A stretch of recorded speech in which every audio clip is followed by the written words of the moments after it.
సంతోష్ జేబులో రూపాయి లేకుండా బస్ ఎక్కాడు. ఒక ముసలాయన అతని పక్కన కూర్చున్నాడు. సంతోష్ పేద కూలి. ఊరికి దూరంగా పనిచేసేవాడు. ఒకరోజు పని దొరకలేదు. డబ్బులు లేవు. ఇంటికి వెళ్ళాలి. విష్ణు ప్రభూ, సాయం చేయి అని ప్రార్థించి బస్ ఎక్కాడు.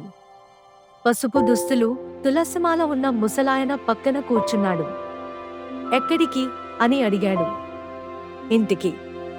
డబ్బులు లేవు అన్నాడు సంతోష్.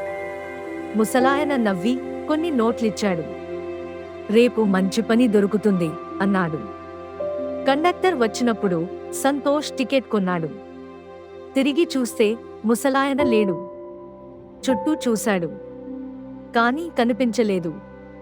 సంతోష్కి అర్థమైంది అది విష్ణువే అని. మరుసటి రోజు మంచి పని దొరికింది. కష్టాల్లో ఉన్నవారిని విష్ణువు ఆదుకుంటాడు. నమ్మితే చాలు.